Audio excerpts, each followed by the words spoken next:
Hey, what's up, everybody? Good morning, Dick Lickers. Just thought I would get on here and do my first Q&A live because it'll take way too long to answer these questions honestly and in depth if I tried to do it the traditional way by recording this. So I thought, why not just do it live, even though nobody's probably watching because they don't give a shit. So I figure, fuck it, they'll watch it later. You know, besides anyone besides my subscribers, of course. So, kicking off this Q&A, I'll go ahead and start with my good friend Tashawn Anderson.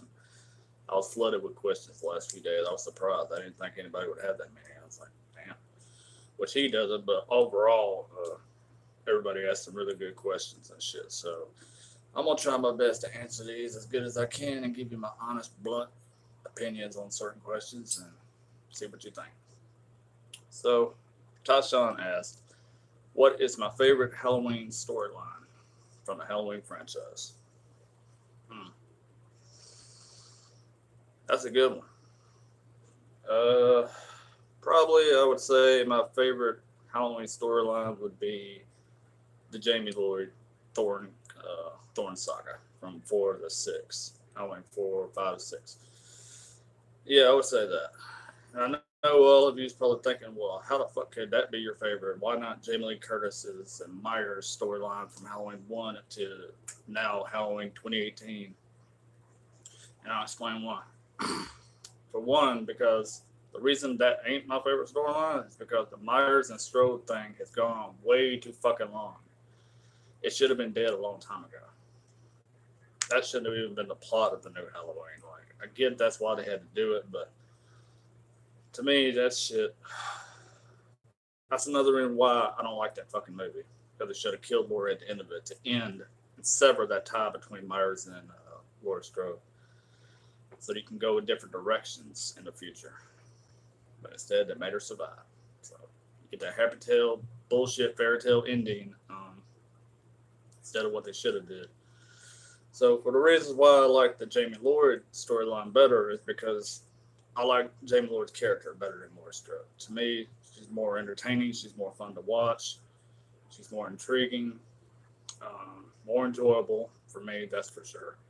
Even though I ain't got a problem with Laurie Strode's whole story arc, I just prefer Jamie Lloyd's because it takes place in a couple of my favorite sequels out of the franchise, Halloween 4 and 5. And 5 gets shit on so badly by the community, horror community, most of the time as being held the worst of the franchise. But to me, it's not. It's not nowhere near the worst. The worst would be Halloween 3. And that movie's reached cult status now because everybody apparently loves the hell out of that shit now. So, yeah, the Jamie Lloyd story is probably my favorite of all time out of the Halloween franchise, I'd have to say. All right, let's see. What else did he have for me? Possible horror franchise comebacks for the future. That's a good one, too.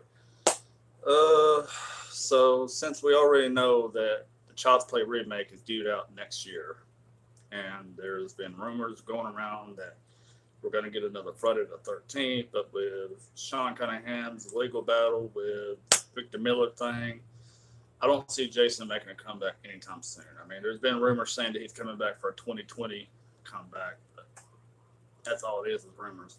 And Freddy, unless Bloomhouse can get their hands on the rights to the Freddy Krueger character from New Line, which I don't see happening anytime soon. I mean, I wouldn't be surprised if it happens since their huge success was the new Halloween. So, but again, I'm gonna say like David Cray said, I don't think it would be a good idea for Bloomhouse to monopolize all the horror franchises, all the big three, Friday the 13th, Nightmare on Elm Street, you know, Halloween. I don't think that'd be a good idea if they owned all three franchises, because then you would get more of the same, and every movie would pretty much have the same style to it, the same touch. I don't think it would be a good idea. But if I had to say which horror franchise I see coming back, besides Child's Play, I guess probably hmm, Sean, you kind of stumped on that one. Child's Play, dude. That's the only one I can think of. because everybody else is dead in the water right now besides bullshit rumors. If the new Child's Play remake does well, as everybody's thinking it's going to, but I'm not so sure because the kind of the plot they're going with, the Buddy doll being Wi-Fi capable and sounding more like a Terminator movie than a Child's Play movie. I don't know, dude. Maybe they'll surprise me. You know, I would say Leprechaun because we just got the new Leprechaun Returns from Sci-Fi. It doesn't come out on TV and everything till next March, but it's been released digitally December 11th, so it's available now on Amazon Prime for everybody to watch if you want to see that pile of hog shit. I'm not too optimistic about the new Leprechaun. I've heard some people say it was all right, but then other people said it's a pile of dog shit. So without Warwick Davis, there is no Leprechaun. So yeah, I would definitely say that Child's Play is possibly the only comeback I see for the horror genre, the horror franchises. And last but not least, his third question is the best part of Killer Flicks. My favorite part of that group from Facebook. Let me get a drink of coffee on this one.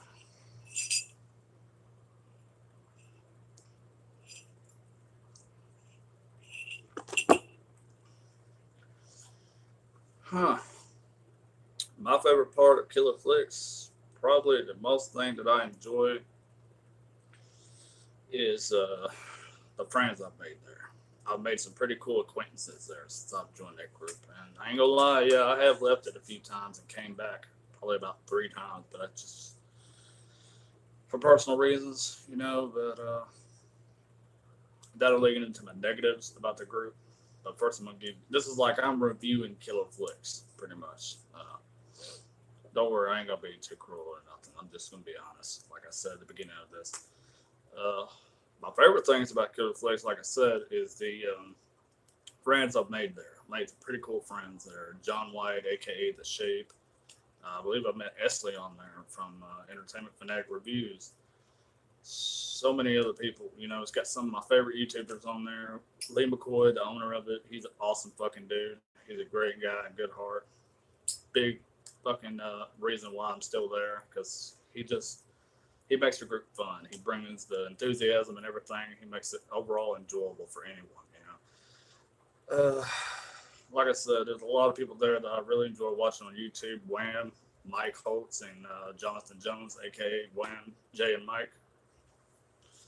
They're there. The question of the day videos, which my good friend Jeffrey G. Cool, I hope I'm saying his name right. He's like the king of the question of the day videos. You know, he never late for that shit. Every single day, he's got a brand new question popping out like popcorn. So he makes that shit fun. You know, he did away with the trend of shirtless videos, which I'm glad.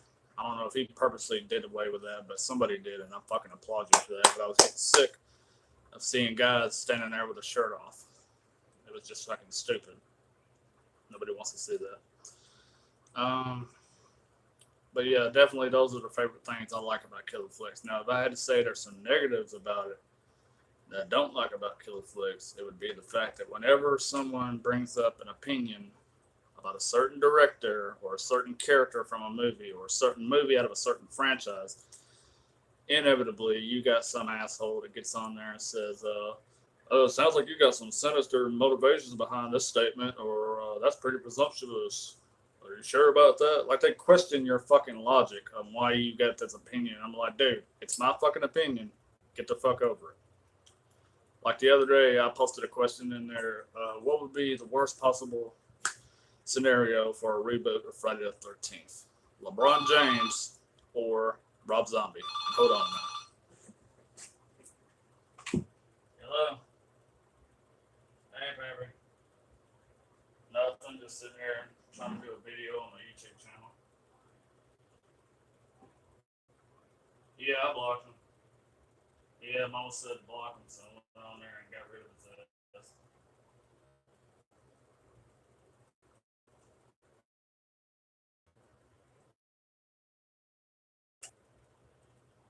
Yeah, now you ain't got to worry about it no more. Hell no. Ain't got about that. All he's gonna do is annoy y'all and shit. What are you doing? Oh, are you ain't taking no bolts out today? All right, later.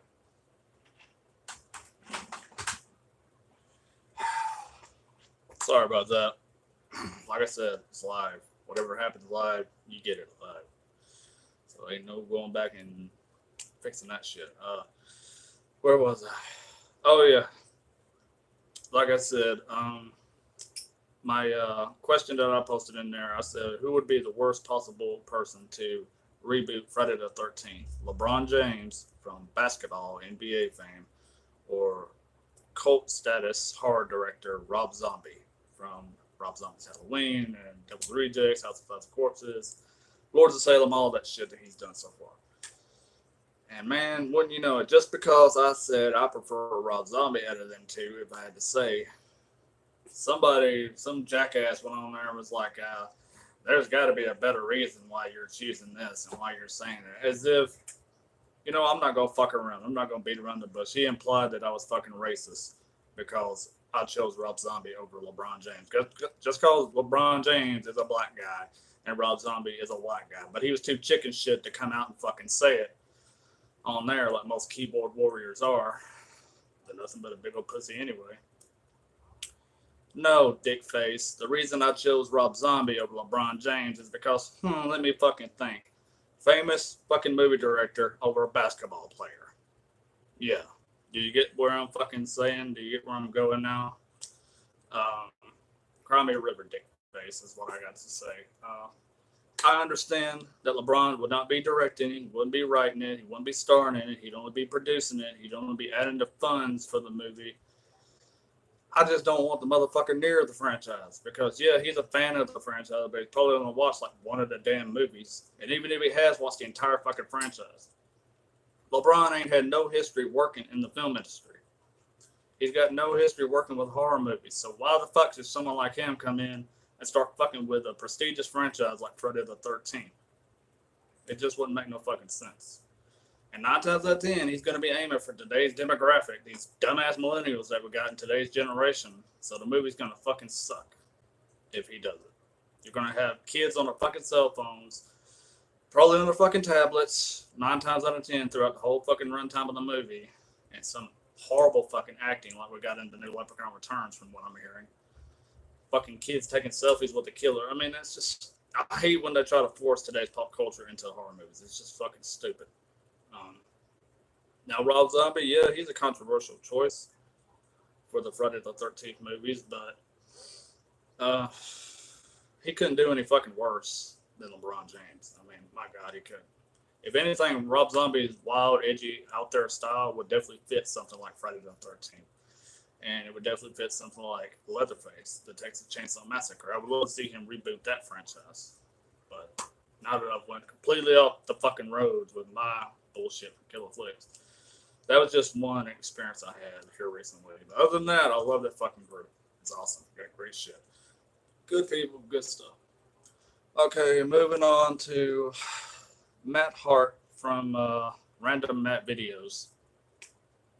His question was, well, he had 4 questions. Pretty good ones, too. His first question was my favorite final girl from Friday the 13th. Well, let's see. I would say my favorite final girl would probably be Tina from Friday the 13th, Part 7, The New Blood. I've always thought Tina was fucking awesome. I've always thought she was great. Very strong-willed, very strong character. Despite what everybody says about her cartoonish way of when she's dealing with her telekinesis and the way she utilizes that. Look, man, there's only a few ways you can really fucking do that. I mean, she probably never seen someone with telekinesis, so she was only going on what she thought would be accurate, what she thought would be realistic, And when she's trying to channel her powers like that, she doesn't do it because she's trying to look stupid or nothing, man. She's just trying to do what the best thing she can come up with, the best way that she could play it off realistically. And to me, I thought it came across pretty damn good. It doesn't look any fucking different than the fucking X-Men. When the X-Men are trying to channel their powers or do whatever the fuck they do, they kind of have the same look on their face. At least some of them do in the early movies. Maybe not now, but way back, the first one was, kind of cringy. But yeah, Tina, I thought she was awesome. I loved how she took the fight to Jason. I loved how she kicked his ass with a couch in the living room, and just overall beat his ass in the third act of The New Blood. So for them reasons, I'm gonna say Tina Shepard. She's pretty damn awesome. I'd love to see her come back one more time with all the other girls from the Friday series. She's a hell of a lot better than them two idiots. So if anything, she'd save their ass. Okay, so let's see. Number 2 on Matt's list. My thoughts on the Lost Boys franchise.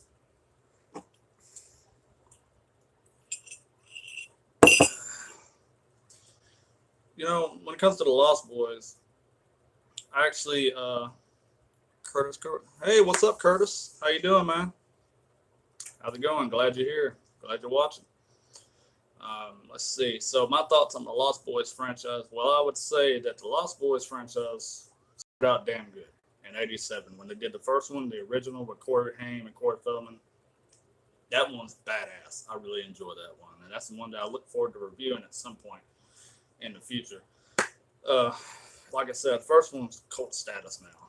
You know, great gore effects in it, good likable characters. Really enjoyed Corey Haim and really enjoyed Corey Feldman, and overall, everybody in it was awesome. The music score in it was badass. The soundtrack was great. G. Tom Mack's song, you know, main song throughout the entire film. That fucking shit is awesome. Cry Little Sister. I really liked that. I really thought that shit was badass. Let's see, but that kind of, you know, went off the scales with the second one because it was straight to DVD. Like after the first movie, they never had a theatrical release again. It was just Corey Feldman towards the end of his career trying to reboot it with Corey Haim. But at that point, Corey Haim was kind of like on dire straits with his personal life. God rest his soul. God bless Corey Haim because he went through hell in the '80s. You know, him and Feldman both, and there's a lot of animosity between them two right before Corey Haim died because Corey Haim was hanging on to his sanity by a thread, you know, and trying to beat his addiction with substance abuse, his pill addiction, opioid addiction, you know, alcohol. Feldman had a wife at the time. I think he's divorced now, but he had some bitch that he was married to that was just a huge fucking bitch to him when they tried to reboot their careers and start off fresh with the Two Corey show on the A&E channel. I don't know if any of you watched that back in the day, about 2010, I believe it was, or 2009. They had a small, short-lived show on AMC called The Two Coreys, and they were trying to reboot the franchise with Lost Boys 3, which Feldman ended up wasn't. I think Haim was in the alternate ending of the second one, if I'm not mistaken. So if any of you know the answer, let me know if it's the second or third one. But I believe it's the second one. And like I said, at that point, Haim, he was still addicted medication, so he wasn't able to go on screen for like any of the runtime. And he ended up just getting used as an alternate ending with Edgar Frog, Feldman's character, and Sam, Haim's character, having a face-off, where Sam has turned into a vampire, unfortunately. But I don't think they should have used it. I think if they couldn't have Haim in the entire movie, they shouldn't have just used him as a useless throwaway character, you know, because this character was so beloved in the first movie. He's by far my favorite character out of the first Lost Boys. So for them to just reduce him down to that, you know, and yeah, true, he was dealing with drug addiction, but still have some respect for the guy. I mean, he went through hell, you know. He got molested in the '80s by numerous predators, child predators, and Feldman did too. But here's the thing about Feldman that I don't like is that he kicked Corey Haim to the fucking curb when the shit got real, you know. And he never once has outed the fucking people. I mean, he's outed a few that he claims did it, but he even went too far to say the character of Joey from Friday the 13th Part 5, A New Beginning. The guy that played Joey is what I'm trying to say. It's one of the men who molested Corey Haim in the '80s. Now, I just recently found this out when that dude died. I don't know his name. Don't really give a fuck about his name because if he molested Corey Haim, then he can go straight to hell, as far as I'm concerned. I mean, he's dead, so it's not like he can defend himself. But the dude kind of looked like a fucking pedophile in Friday 5, so I wouldn't doubt it. I would love to know for sure if he's one of the men that did that because that's fucking disgusting and horrible. It's one of the things that led to Corey Haim's death at such a young age, at the age of about 38, I believe. So all the shit he endured back then really fucked his life up. And like I would say, the Lost Boys franchise, the first movie I loved. Second one was Third one was horse shit. So the first was probably the only one that's really good at that. And I don't see that series making a comeback anytime soon or ever. Really doesn't need to. They need to let it rest. Moving on to Matt's other two, 1989. 29 years old. I'll be 30 next year. So about to be hitting my 30s. Looking forward to it. Top three slashers. Well, that's easy. I mean, Jason Voorhees, Michael Myers, Freddy Krueger. And Jason is always number one because he's got the biggest body count out of the big three. I love the style of that franchise way more than I do Halloween or Elm Street, but I will go as far to say that I do find myself watching Halloween more than I do Elm Street. Elm Street is damn good. I look forward to reviewing that series here soon, but part two kind of is a real letdown for that series. I don't like it. I hate Elm Street too. That fucking movie sucks ass. You'll find out why when I review that one, because it'll be a very short review, but I'm gonna bash the fuck out of it because I can't stand that movie. Yeah, definitely Jason, Freddy, and Michael. That's my top three favorite slashers, and my top three favorite genres of music. That's a good question, but I would probably say my biggest and favorite genre of music has to be the 80s hair band era and classic rock, classic 80s rock. I just grew up on it, in the early 90s and the early 2000s. I wasn't your typical teen in the early 2000s. I wasn't out partying and getting high with my friends and drinking and all that bullshit. I was more or less at home on Friday nights listening to top 40 80s songs and shit, and watching slasher movies. So that was me in my teen years. Liam Arnold, what up, man? How you doing? Good to see you here. Curtis, what is up? How are y'all fine gents doing today? This is my first Q&A video, so hope it doesn't drag on and on. Let's see. But yeah, 80s, number one of my favorite genre of music. Number two would probably be rhythm and soul, or rhythm and blues. I love some R&B. Teddy Pendergrass, Barry White, just to name a few. Some of my favorite R&B singers. Keith Sweat, got to mention him. So that's my top three from R&B. My last favorite genre of music would probably be country. I mean, I know country ain't a lot of people's favorite, but for me it is. I prefer old school country, 80s and 90s country. So today's music sucks ass compared to the music we got in the 80s from any genre. Whether it be rock or country, 80s was better. I dare you to fucking argue with me about that. So that's Matt and Tyshawn's question. So let's move on to, my good friend John White. No, wait, I'll save his for last because his were two of the best questions. So I'll save his for last. And his is pretty damn hard to answer. So yeah, John White, the shape, yours is last, but it'll be worth it. Let's see. Who is next? Robbie Long. Yeah, from Ogre Boy, 1992. He's got a good channel, so you gotta check him out. Robbie Long says, what was the first pair of boobs I seen in a horror movie? Just one question from Robbie, but it's a good one. First pair of tits I seen in a horror movie, I would say Friday the 13th Part 7, The New Blood, because that was my first horror movie I ever seen in my life in 1997. It was my introduction to Jason, and it was my introduction to everything horror, everything slasher. And it was Robin's tits that I seen. The stoner girl who hooked up with David in that movie. She had a pretty sweet rack. I gotta say, I did like Robin. She was sexy. She was hot. And she had a very good death, too, when Jason threw her out the fucking window. And that's that. When you see Jason throw Robin through the window, that's actually a male stuntman with a wig and her nightgown shirt that she was wearing. And guy wearing their shit they ended up on the cutting room floor looked too good. And the stuff they kept in looked worse. So yeah, Robin is definitely my favorite pair of tits I've seen in a slasher movie. Let's see. Moving on to my good friend Ashley Greer. Now he asked the most questions out of everybody. Let's see. And his pretty much a few of them has to do with the horror genre, but some of them are just random. I really enjoy that too. His first question has to be, what is my favorite travel destination, or what place would I love to travel to if I could? Um, I would say Universal Studios, Orlando, Florida. I've always wanted to fucking go there. It just looks like a beautiful place. It looks amazing. There's so much shit to do there. You can go to wax museums. You can go to Universal Studios, look at the back lot, and see where they filmed all them famous movies like Jaws and all this other shit. They used to have the Jaws rides there, but they took that ride out a long time ago. But there's still a lot of cool shit to do. If you don't watch Adam the Woo, watch his channel, and you'll see there's a lot of shit to do at Universal Studios. So a lot of shit that I would love to go do there.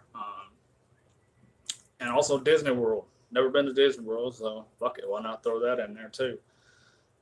Consider my name's Mickey, so I can go hang out with Mickey Mouse, my mascot. That'll be pretty fucking cool. Let's see. Number two, what his question is, what is my favorite type of music? Well, like I just said, that correlates to Matt's question. 80s rock music. Anything 80s. Soft rock, classic rock, heavy metal, anything from the 80s. That's my favorite type of music. Right there. Okay. Number three, what is my favorite YouTubers? Who is my favorite YouTuber? I guess a better way to say that. I'm not known for good grammar, y'all, so just bear with me. Let me get a sip of coffee on this one.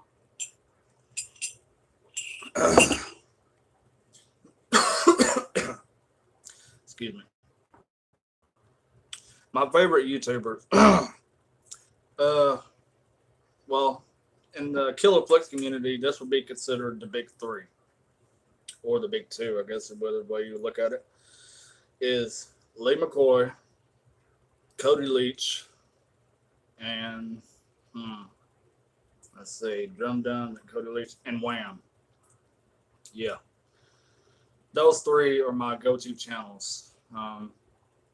Also, my good friend Drewski McGillicuddy, Andrew Becker from Drewski McGillicuddy. I frequent his channel a lot. I share the hell out of his shit. He's got some great videos, some funny, hilarious shit. His Found in the Wild series is pretty damn funny. And overall, his videos, his channel is just generally entertaining. In his own raunchy ass, smart ass way, he's a very good guy. You know, very entertaining. Drum Duns, Lee McCoy, awesome fucking dude, great dude. Really enjoy his channel. You know, he's come a long way, and he earned them 20,000 fucking subscribers he's got. Cody Leach, that's my guy right there. He's a straightforward, no bullshit, no fucks given kind of guy. So anything you want to know, he'll tell you straight up. Don't give a fuck if you like it or not. I love his channel. I love his content. Great shit. And Wham, they crap me the fuck up.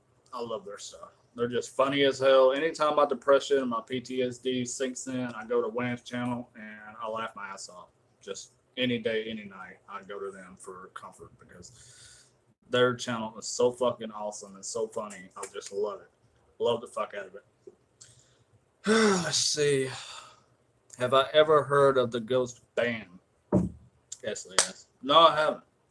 I really haven't. I don't think I've ever heard of them or seen their band anywhere. So if it's a band that you enjoy, dude, send me a link and let me check their music out because they might have some stuff I like. So I'm into random shit, you know. I like anything. I'll give anything a chance once. So Ghost sounds like a pretty promising name for a band. So yeah, send me a link of their shit or I'll look them up today and see what they're about. His number five, when these are kind of fucked up order, actually, when I was writing them down, I kind of fucked the numbers up. So I'm going to go ahead and leave the numbers out of this shit and just read the questions off. His next question was, which do I like better? I'm guessing is what you're asking. Jason Takes Manhattan or Jason X? That's a good one. I would say Jason Takes Manhattan. Yep, definitely. And one of why is because, like I said, anything that was made back then in the 80s, it was instantly more enjoyable, more fun. You know, sure, you didn't have the luxury of CGI like you did in the 2010s, in the early 2000s, like with Jason X, but Jason X ain't known for its award-winning CGI either. So Jason Takes Manhattan, even though it is Jason Takes the Love Boat, for God's sakes. He only spends like 10 minutes in New York, so the rest is fucking Vancouver, Canada. Which nothing wrong with that. They did do a damn good job of staging Canada as New York in the back alley scenes and the subway scenes. That's all Canada. They just staged it to look like New York. They did a damn good job of it. But I loved everything more in part 8. The final girl, Rennie, a lot of people don't like her, but I actually enjoy Rennie because I was almost a drowning victim, at a young age. My uncle pushed me in a deep ass end of a fucking pool, much like her Uncle Charles threw her in Crystal Lake. And I meant to get into this in my review of Friday the 13th, part 8, but I didn't have time. But yeah, the reason I like the girl, Rennie, Jensen Daggett's character in part 8 so much is because I resonate with her. I relate to her, One time when I was like 5 or 6 years old, I was standing at the edge of a pool at my uncle's motel room. I used to come by and visit him once a week, and me, him, and my aunt would all get together and just hang out with my cousins, and pile up in the pool. But one particular night, I was sitting there staring at the edge of the pool at the very deep end. It was about 6 feet, deep, I believe, or maybe deeper. And my uncle, being the practical joker he was, and just all around a-hole sometimes, he goes up and behind me and pushes me into the deep end of the pool. Scared the shit out of me. I was drowning. I started to panic, what I can remember of it. I kind of blacked out because I was only like 6 years old. So yeah, he threw a 6-year-old in the deep end of a fucking pool. And my brother, Larry Joe, thank God, he jumped in and saved me. He grabbed me out of the water, pulled me out. I don't think I was unconscious or anything, but he grabbed me and threw me out of there, got the water out of my lungs and shit. And he wanted to beat my uncle's ass, rightfully so, because he was a dickhead for throwing a fucking child in the deep end of a pool. So, he's gone now. He died a few years ago. God rest his soul. But yeah, that was stupid to throw a child in the deep end of the pool, and that's why I've always had a fear of deep water, and that's why I can relate to Rennie so much in part 8. I feel so sorry for her. Because nobody knows how crippling that fear is of deep water. If you haven't nearly drowned, you don't want to know. It's fucking horrifying. It's terrifying. Definitely one of the worst ways to die, if you ask me. Knowing the water is filling your lungs, and you only got a limited amount of breath left, and you take that last breath, and you can't breathe anymore. There's no worse way to die. Damn, I got deep on that one. I didn't expect to get so serious about it. Jason X. Now, I do like Jason X. I will say that it's very enjoyable. It's very fun. So bad it's good kind of movie, I would say. My good friend Derek from Derek's Horror Corner, he's a great guy too. If y'all ain't seen his channel, check him out. Subscribe to him. He's got good stuff. Great rankings. Overall, good reviews. Badass dude. He's funny as fuck, when he wants to be. And he's got great content. And me and him totally agreed on the Freddy versus Jason thing, about how King Kurzinger fucked up the role of Jason. So that right there gets my vote. Jason X, despite the terrible CGI they had in that movie,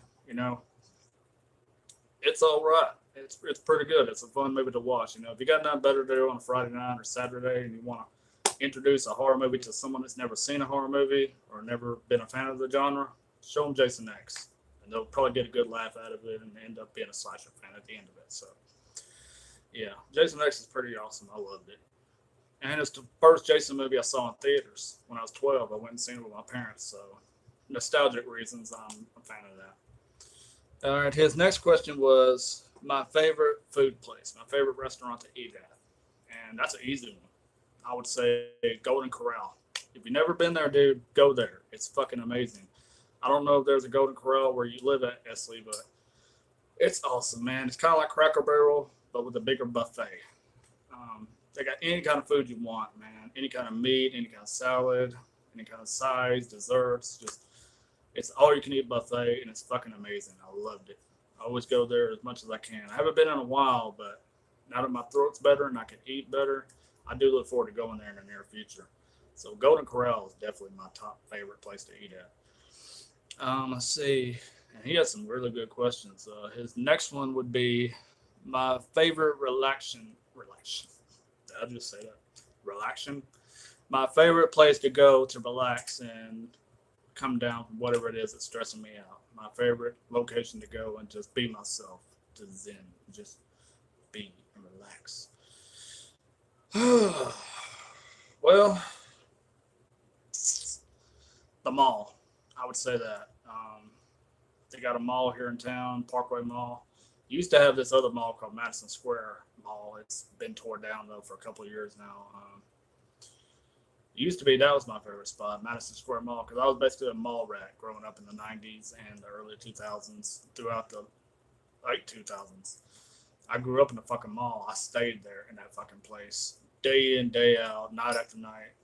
Um, but now, I guess now would probably be Parkway Mall, even though it sucks compared to the old mall we had. Like, do any of y'all have a mall in your town where you got like two malls and one of them just sucks because it's so small and doesn't have all the cool shit the other mall has, and you automatically point the other one as the great one, the good mall. This one just sucks ass compared to that one. Like, let me know, if y'all have two malls in your town and you choose the other one because the other one is just god awful. And it's got nothing that you like, so you automatically go to the other one. That's me. So yeah, Parkway Mall is my go-to place when I want to come down and relax and just chill the fuck out, get worries off my mind. Or movie theater. We got a handful of movie theaters here in town, so the mall and movie theater is where I go when I want to get back to myself and just say fuck the world and get back to who I am as a person. Let's see. Friday the 13th or Child's Play franchise. So I guess you're asking which one do I choose.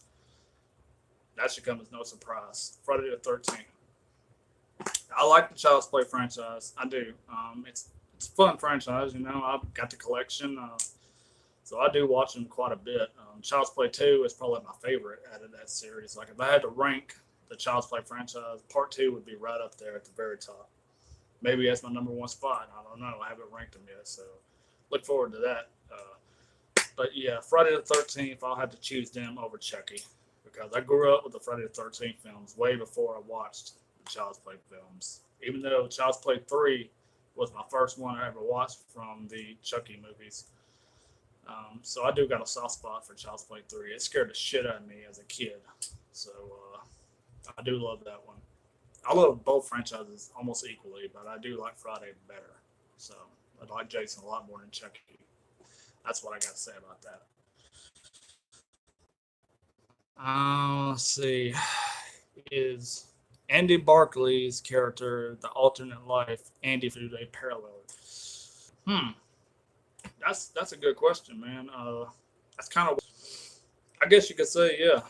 Like, if you put them two characters, Andy from Child's Play and Andy from Toy Story, have Andy Barkley meet up with Andy from Toy Story. And I don't know Andy's last name in Toy Story, so it's just Andy from fucking Toy Story. Uh, it would be interesting to see them two meet up, in an alternate universe. Either have Andy Barkley go animated or have Andy from Toy Story go into the real world. And but the thing about Andy from Toy Story is the fact that he's not aware that the toys are alive. You know what I'm saying? He's not aware that Woody is alive. At least not to me, he's not. I don't believe he knows that Buzz and Woody and all the other toys are actually alive when he's not around.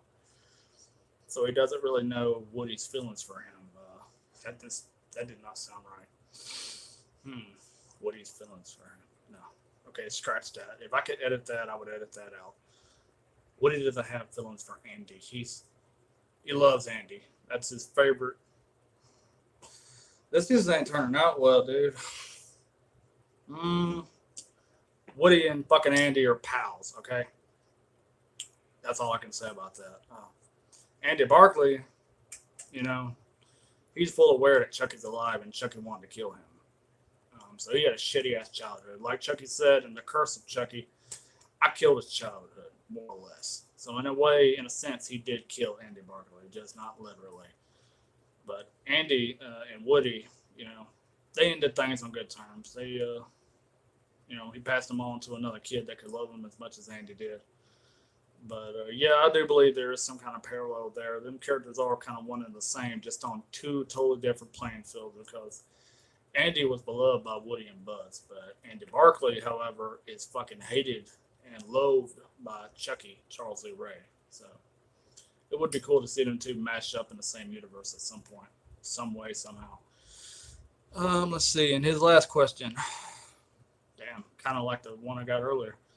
Drum Dums, Cody Leach, or Wham? So I guess you're asking to choose one out of the three as my all-time favorite. Hmm, that's a hard one, man. Because I love Drum Dums, I love Cody Leach, I love Wham, I love all three of their channels. All three of their channels are pretty damn interesting and offer something very unique and enjoyable in their own way. I might have to say Wham, Mike and Jay. I, you know, much love to Cody Leach and Drum Dums, Lee McCoy. Them two are fucking awesome. They're amazing. But Wham, they do so much, man, and they're so humble. Like whenever they do their live Q&As, they're so humble to the fans and everything, and they're so blessed to have the fandom they have. And to them, it's a fucking shock. It's surprising how much people love them, but it's not a shock to me because they're fucking amazing. They're awesome, genuine, kind-hearted people. They're just everyday, run-of-the-mill average Joes, Jay and Mike. They don't try to put on any fancy airs. They don't try to be someone else. They're just themselves, and that's what comes across so fucking great and so unique about Wham is that they're an everyday horror fan.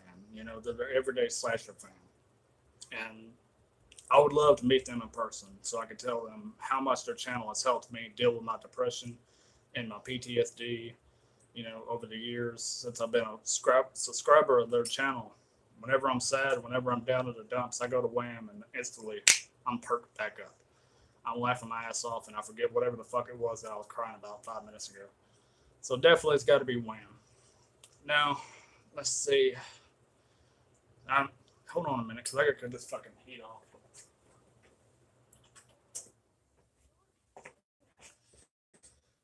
Because I'm burning here. If you don't see me sweating, I'm surprised. So, last but certainly not least, my good friend John White, The Shape. He has two good questions, and this is why I saved them for last. His first question is, if I had to create an original horror icon, who would it be and what would their name be? Pretty much. What would their backstory be? That's a hard one, man. That's a damn good one. But damn, dude,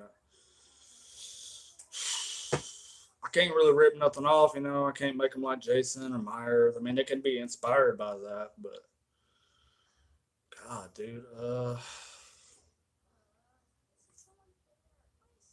if I had to come up with an original horror icon, he would look like Eric Draven from The Crow, but it wouldn't be a Crow ripoff. He would just have that style, the black leather jacket, long hair, grungy kind of look. Let's see. Hmm. It would come from the same kind of background that Michael came from in Rob Zombie's Halloween. Fucked up, shitty ass, dysfunctional family. And as far as the name, I had to get back to you on that. But he would end up. John, dude, that stumps me, man. I hate that I'm not able to give you a better answer, but that's really a damn good question. But like I said, he would have the look of Eric Draven and the background of Myers from Rob Zombie's Halloween. And I'm sorry, man. It's just I can't really think of a good answer for that. I'll have to come up with a real good one and get back to you on it because that's just it stumped me, dude. So if anything, take pride in that. Your question stumped the shit out of me that I'm kind of speechless. I don't know what to say. And your next question, your last one is my future. Where do I see myself a year from now in YouTube? John, you asked some damn good questions, dude. And I'm sorry that I couldn't give you a concrete answer to the first one. But for this one, I'm hoping at this point next year in my career in YouTube, I hope that I'm at least towards up in the 200 subscriber range or 300 or 400. At this point next year, I hope at this time next year that I'm way up there, like with the likes of my good friend Monty Lamont Smith from Monty the Horror Miser channel, I hope I'm up there where he is. It would be fucking amazing and a shock if I was anywhere towards people like Esley or Derek or Lee McCoy, Cody Leach. It would be shocking if I even reached their pinnacle towards this time next year. That would be fucking amazing for me. I would love that. And as far as my future in YouTube, I hope at some point I'm able to upgrade my phone and my software so I can put out better quality videos. Because I do want to do better shit than what I'm doing right now. And by then, I will be moved out of here because I'm in the moving process of going to a new place. So I won't be in this shitty ass motel room anymore. I can tell you that. So I won't have this crappy ass background for my future videos of next year. 2019, I will be coming back with some good shit and a better location. So, yeah, I hope in the future of YouTube, I'm up there with the ranks of Wham and Lee and Drum Dums, same person, Cody Leach and all of them. I hope that's where I'm at in the future of YouTube. So, anyways, yeah, this was my first Q&A video. So I hope I've answered all of y'all's questions the right way, except for John's shape, because his first question blew me the fuck away. So I don't really know how to answer that. I'm not a good person at coming up with unique characters. Random Matt, what up, man? Answered your questions at the beginning of this. So I'm about to be getting off here, so you can go back and watch it from the beginning because your questions are number one on here. The first ones I answer. It's been fun, y'all. It's been real. And I'm going to try to do a few more videos, put some up today that I have requested from Esley Greer and Derek, favorite random kills. Yeah, I'm going to go ahead and get off here. But Matt, you can go back to the beginning of this and watch it once it finishes on here and see how I answered your questions and everybody else's. And I hope you all enjoyed this, all two of you that watched this whole time. Really appreciate the two of you, whoever the fuck that is. But anyways, yeah, this is my first Q&A video. So hopefully next time at my 200 subscribers, if I ever reach it, I'll have a better setup, a better background for that. So yeah, it's been Savini Jason, and I'm gonna go ahead and get out of here. So, all right, Matt, take care, man, and go ahead and watch the beginning of it because I'm about to end it. So, all of y'all, be good out there.